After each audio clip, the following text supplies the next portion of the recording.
Crossout adds Battle Royale mode, LawBreakers ceases development, all that and more. I'm Zach Sharps and this is Free to Play Weekly. First up in the news this week, H1Z1's reign as the only vehicle-based Battle Royale game didn't last long. In its most recent update, Gaijin Air Team, its free-to-play title, Crossout, has added a 32-person winner-take-all mode. This mode acts just about the same as you'd expect any Battle Royale mode to act. You start with a basic vehicle, drive around to pick up new weapons, modules, and more, while also hunting for special cargo drops that appear at regular intervals. Just like other BR titles, this mode's playable area will shrink via a dust storm. Seems like a pretty standard Battle Royale mode, and as we saw with Path of Exile Royale, it's pretty easy to implement this type of mode in an existing title. I wouldn't be surprised if we saw tons more announced this year. If MOBAs are more your thing, Reloaded Studios kicked off early access for its third-person action MOBA The Day Online.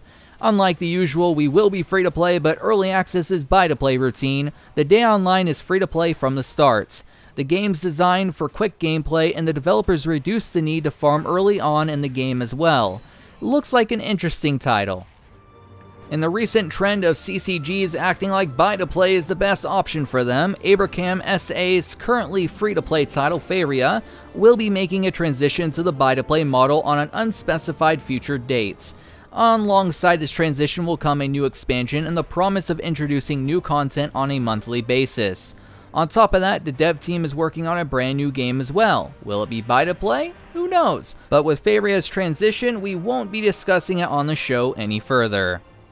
What doesn't come as a surprise to anyone, Boss Key Productions' LawBreakers is ceasing active development. The reason why I'm discussing this though isn't to poke fun at it, but to discuss its bizarre reason as to why a transition to free-to-play isn't a possibility at this point in time.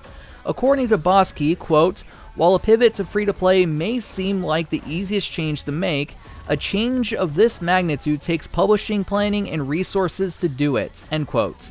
So either Nexon is preventing them from making the change, or they're just too lazy to remove the price tag and utilize their already existing stash drop system for monetization. Either or, Boss Key isn't 100% ruling out the game, but just like Breakaway, we don't really see it returning anytime soon, especially since Boss Key is working on a brand new game. Since this, just like all of LawBreakers' history being bizarre and full of madness, it's time for the question of the week.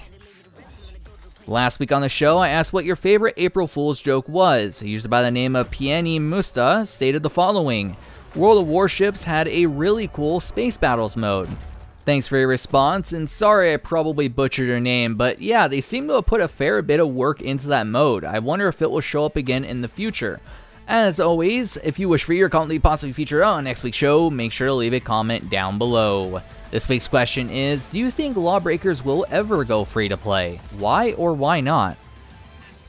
Last up in the news this week, NeoJack Entertainment's old school sandbox style MMORPG Arkfall is going free to play.